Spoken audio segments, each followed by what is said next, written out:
Olá, moçada, boa noite para todos, sejam todos bem-vindos a mais uma aula online.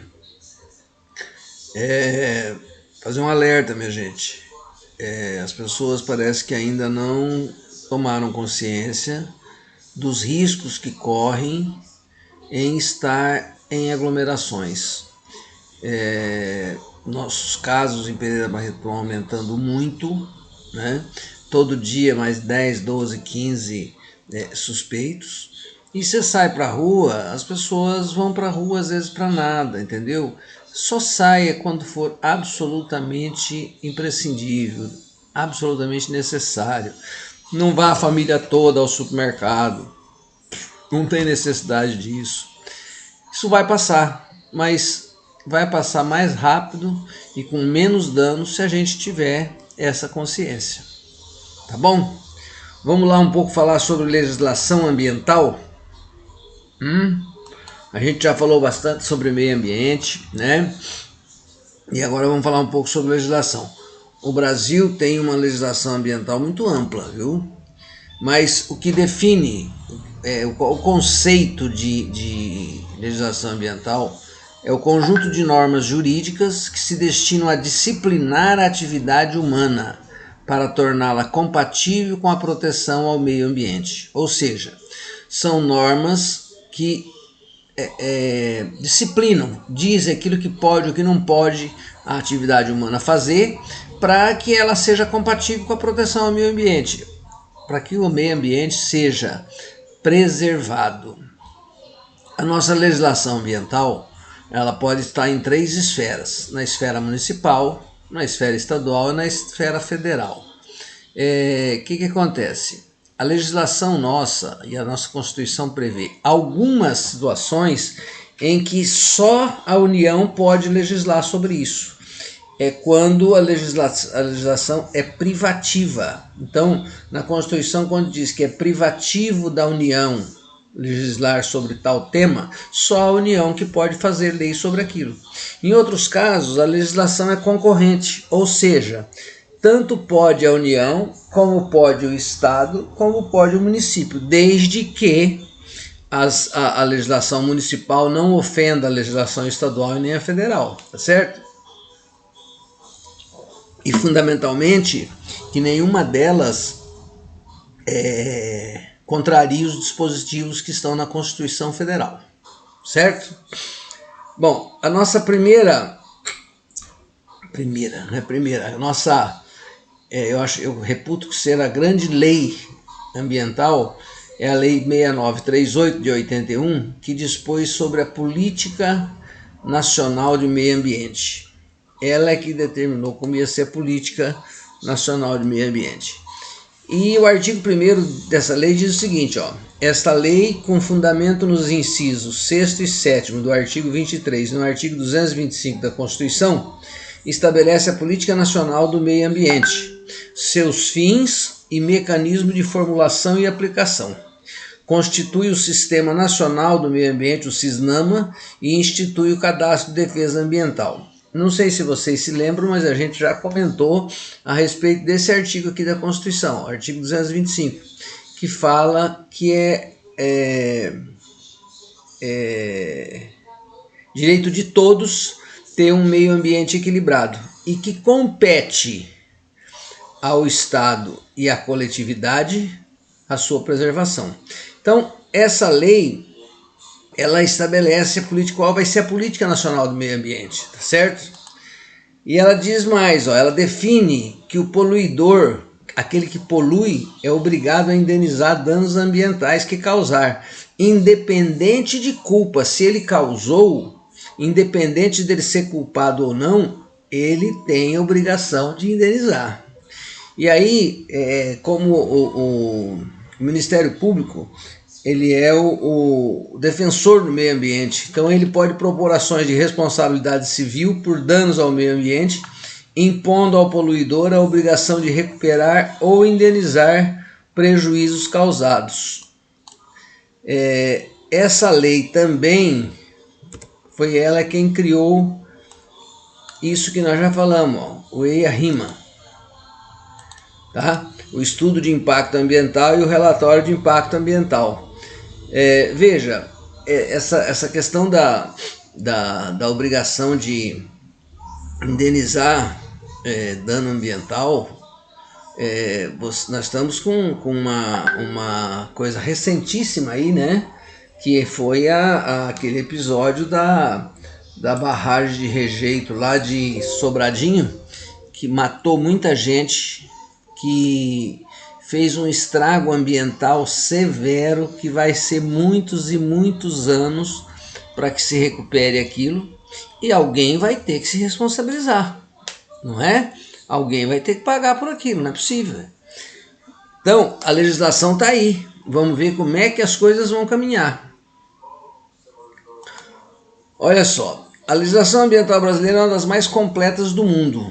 Vamos ver o que diz mais algumas delas. Essa lei 7.347 de 85 é a lei que criou a ação civil pública. É uma ação de caráter público que protege o meio ambiente, os consumidores e os direitos difusos e coletivos, entre outros. Esses direitos difusos são direitos que você não consegue dizer de quem é. E os direitos coletivos são aqueles direitos que são de todos. E ela é civil porque ela é processada perante um juízo civil. E ela é pública porque ela defende o patrimônio público, bem como os direitos difusos e coletivos. Quem que pode, ação civil pública é muito comum hoje, quem pode propor uma ação civil pública? O Ministério Público, a Defensoria Pública, associações de proteção aos bens tutelados, partidos políticos devidamente registrados podem propor ação civil pública. E uma ação civil pública, ela sempre vai buscar que alguém seja condenado a uma indenização, tá? E ela se processa diante do juízo civil. E ela é pública porque ela defende um patrimônio público, tá? É uma lei importante e hoje bastante utilizada também. Essa daqui, Lei dos Crimes Ambientais, a gente vê isso direto. E essa lei, ela dispõe sobre as sanções, as punições penais e administrativas derivadas de condutas e atividades lesivas ao meio ambiente e dá outras providências. Por exemplo, vocês acham que naquele episódio de Sobradinho houve o crime ambiental? Lá não teve uma atividade, uma conduta ou uma atividade lesiva ao meio ambiente? Claro, e o artigo 2º da lei diz bem claro, ó, quem de qualquer forma concorre para as práticas dos crimes previstos nessa lei incide nas penas a estes combinadas, ou seja, quem concorrer para qualquer desses crimes que estão previstos vai incidir nessas penas, vai sofrer essas penas, na medida da sua culpabilidade, ou seja, vou medir quanto que a pessoa teve de culpa, bem como diretor, administrador, membro de conselho. Por isso que lá em Sobradinho serão responsabilizados também os gestores, os administradores, gerentes que participaram daquilo, tá certo? Quer dizer, qualquer uma dessas pessoas que, sabendo da conduta criminosa de outrem, deixar de impedir a sua prática quando podia agir para evitá-la. Isso aqui, minha gente, é um dispositivo legal que pode penalizar muita gente. O problema é que nosso sistema jurídico ainda é meio lento para algumas coisas, né? Eu estava vendo hoje na televisão um crime acontecido no trânsito no Ceará em 1900, faz mais de 20 anos. O cara acabou não sendo julgado, foi julgado 2, 3 vezes, teve recurso, não sei o que, foi embaçando, até prescrever o crime. O crime tem uma prescrição. E aí agora divulgar isso hoje na TV, porque o cara, o titular desse homicídio, infartou com 53 anos e morreu em Brasília. A coitada da mãe da moça estava lá, né? Ela falou, eu não queria que isso acontecesse, queria que ele pagasse pelo crime. Mas você vê como é que, só para dizer como é que demora, às vezes, quando as pessoas têm mais recurso financeiro e vão usando todas as prerrogativas que a lei confere para postergar o julgamento de uma ação qualquer. Então você tem processos que demoram aí, recurso disso, mais recurso disso, mais recurso daquilo, mais recurso daquilo. Fica como o nosso ex-presidente aí, já condenado por um colegiado e por enquanto nada, não é isso? Mas a lei está aí, a lei dos crimes ambientais está aí. Hoje tem uma visibilidade maior esses crimes, e daí porque é mais cobrado também, né? Uma outra lei que nós temos é a lei dos agrotóxicos, lei 7.802 de 85. Vocês estão vendo que de 81 para cá é que a coisa começou a fluir, né? Essa lei, ela regulamentou desde a pesquisa e fabricação de agrotóxicos até sua comercialização, aplicação, controle, fiscalização e o destino da embalagem. Essa questão também é muito complicada de fazer valer. Impõe a obrigatoriedade do receituário agronômico para a venda de agrotóxicos ao consumidor. Não sei se eu já comentei com vocês, quando saiu essa lei, passou a ser obrigatório que para alguém comprar um agrotóxico, o consumidor comprar um agrotóxico, claro que alguns não eram, como medicamento, não eram sujeitos a isso. Era obrigado a ter uma receita agronômica. Eu corri lá, vamos ver a legislação, mandei fazer um talão de receita, era 5 vias, era um negócio chato até de preencher. Usei muito pouco. Por quê? Porque as lojas veterinárias tinham profissionais que deixavam talão assinado lá. Então veja que demora para as coisas acontecerem no Brasil. Hoje, a questão da medicação humana também, você comprava o que você quisesse antes, né? Depois saiu a obrigatoriedade da receita. Então hoje tem medicamentos que você só compra com receita.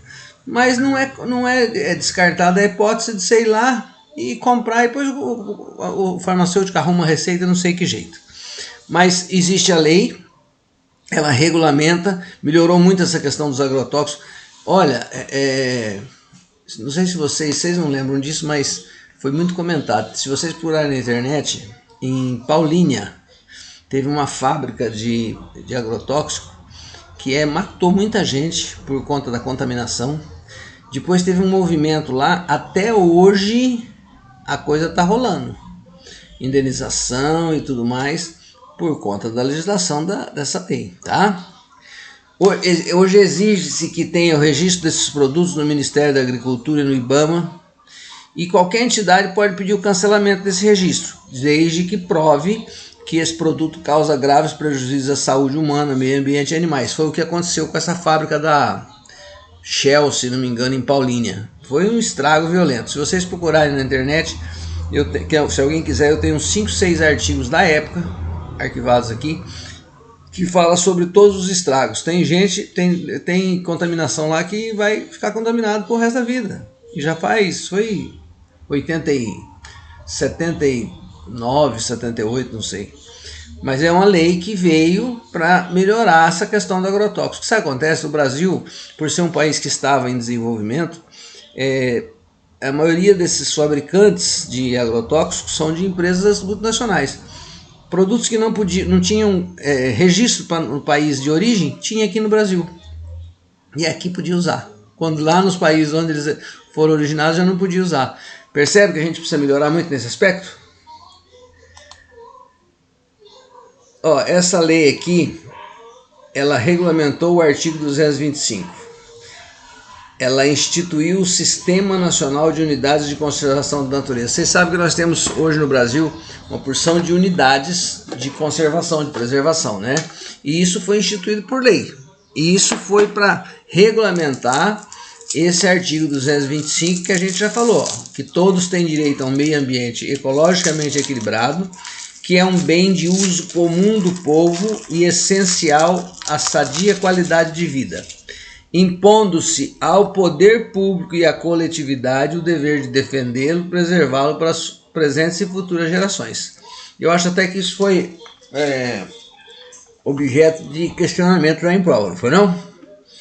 Então, essa lei regulamentou esses incisos aqui que falavam dessas unidades de conservação. E hoje tem bastante.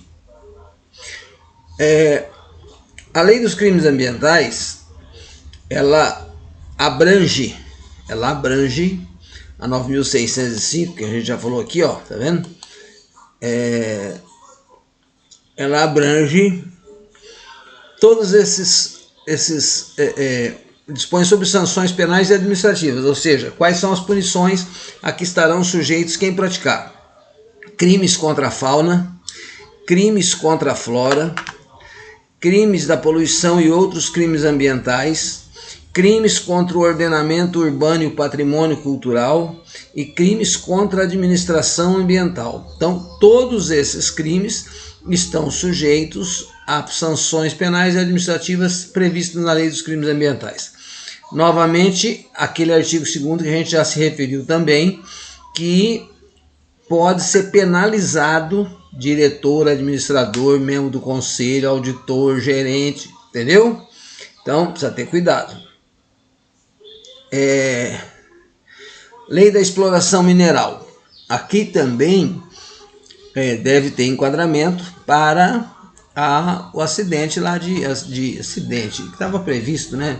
Lá de, como é que chama? Da barragem. Lei da exploração mineral. Toda a exploração mineral ela está sujeita a essa lei. Para que alguém explore o subsolo, tem que ter uma permissão que é concedida pelo Departamento Nacional de Produção Mineral, que é um órgão do Ministério de Minas e Energia. Eu já tive a oportunidade de fazer uma perícia judicial para uma exploração mineral, porque a empresa entrou com o pedido lá em Brasília, no coisa, e aí acabou vindo parar aqui no fórum para fazer uma perícia judicial. E eu fui nomeado perito na época. Era uma exploração de brita. Na época em que foi feita essa estrada, duplicação da estrada aí da Rondon, aqui perto do Entre Rios, tinha 2 pedreiras para produzir britas. E essa é uma atividade de exploração mineral que precisa, tá? Os trabalhos de pesquisa ou lavra que causarem danos ao meio ambiente são passíveis de suspensão. Por isso que aqui a gente volta a falar da barragem de Sobradinho. Ó. Olha só, a gente já falou sobre EIA-RIMA, né? E tem uma licença ambiental prévia. Para você fazer essa exploração mineral, você é obrigado a licença ambiental prévia. Ou seja, você vai apresentar um projeto, dizer o que vai fazer, como é que vai ser, como é que não vai ser, para ter essa licença ambiental prévia. Barragem de Sobradinho é um exemplo clássico e tradicional e trágico de como as coisas não foram cumpridas, não é?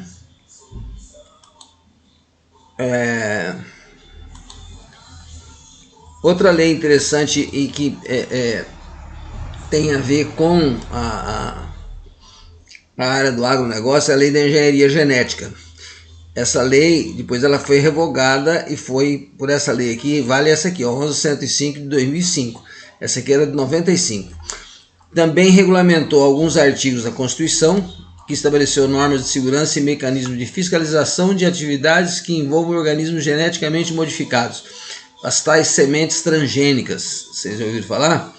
E hoje foi uma grande discussão no Congresso, precisou criar essa comissão técnica aqui de biossegurança, CTN-Bio, que ela é que ia acompanhar. Agora, eu tenho um pouco de... eu sou muito cético com relação a isso, sabe?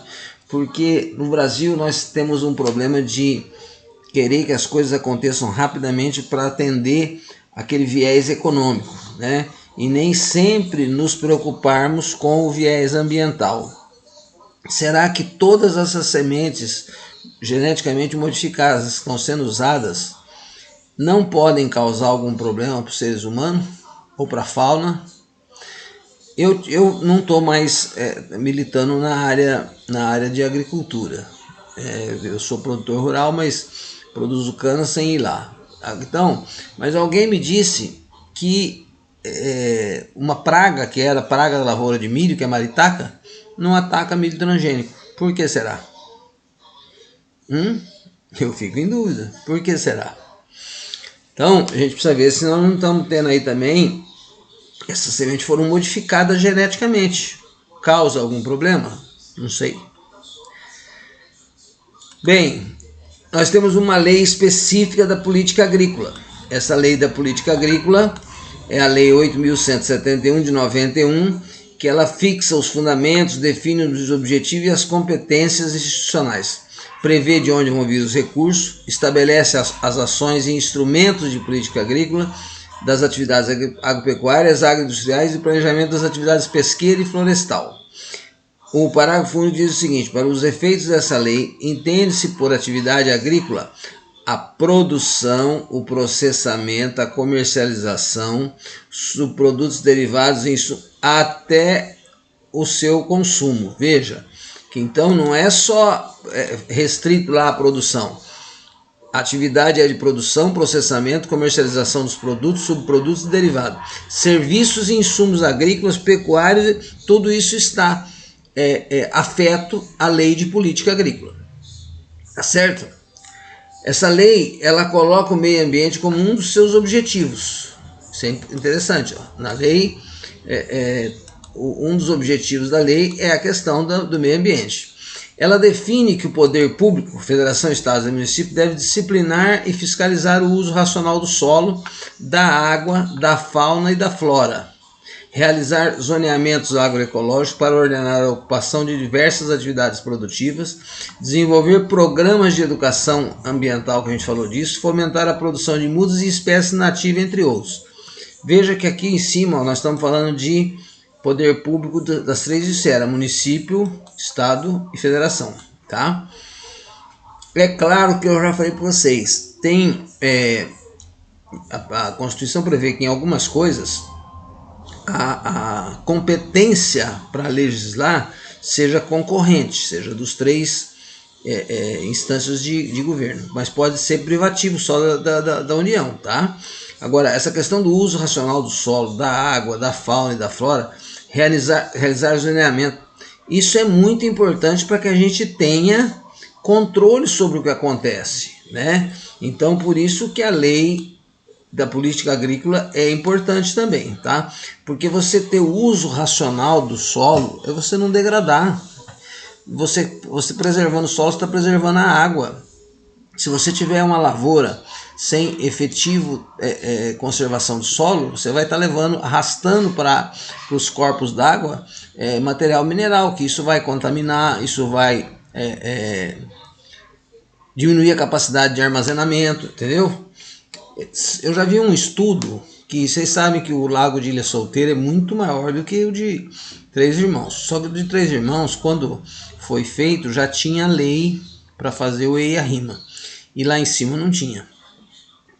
Falam que o lago de Ilha Solteira já perdeu de 15% a 20% da capacidade de armazenamento de água. Por quê? Por arrastamento de material mineral para o lago. Vai perdendo volume de água, tá? Uma outra lei interessantíssima, de 97, é a Lei de Recursos Hídricos. Essa lei, no Brasil tudo a gente tem uma dificuldade para implementar, porque os interesses são conflituosos, né? Então, na questão da água, há uns, não sei se vocês se lembram, uns 4, 5 anos atrás, eu acredito que uns 5 ou 6 anos, talvez, teve uma grande seca, que a água foi lá embora. Eu fui participar de uma reunião em Santa Fé do Sul, representando a prefeitura de Pereira, porque o procurador da República de Jales convocou essa reunião. E convocou todos os envolvidos, representantes da CESP, não sei de onde. Por quê? Porque existe numa lei, a lei, olha só os fundamentos da lei. Ó. A água é um bem de domínio público, ou seja, a água é de todo mundo. A água é um recurso natural limitado, dotado de valor econômico. Tem valor econômico essa água, só que ela é limitada. Né? Então você tem que usar com cuidado. Em situações de escassez, o uso prioritário dos recursos hídricos é o consumo humano e a dessedentação de animais, ou seja, matar a sede de animais. O uso prioritário. O que estava acontecendo? Nós estávamos com aquela falta de água terrível há 5, 6 anos atrás, e as geradoras de energia insistindo em gerar energia. Não era prioridade naquele momento. Naquele momento a prioridade era o abastecimento de água para as pessoas e a dessedentação de animais, tá certo? Foi uma época em que a região de Santa Fé do Sul tem muita piscicultura. Olha, perderam muito dinheiro por conta disso. Outra coisa, que ainda está previsto na lei, esse fundamento. A gestão dos recursos deve sempre proporcionar o uso múltiplo. Essa é a lei de uso múltiplo. A água não pode ser privilégio só para alguns. Tem que privilegiar o último. Ela tem que servir para irrigação, ela tem que servir para abastecimento das cidades, ela tem que servir para tudo. É uso múltiplo. As bacias hidrográficas é a unidade territorial para a implementação de política nacional de recursos hídricos e a atuação do Sistema Nacional de Gerenciamento. A bacia hidrográfica significa a área abrangida por a hidrografia de um determinado rio. Então nós aqui em Pereira pertencemos, eu já fui desse comitê, do Comitê de Bacia do Baixo Tietê, entendeu? Então todos os municípios que estão no Baixo Tietê são da Bacia do Baixo Tietê, e logo tinha que discutir todas as questões também com todo mundo envolvido.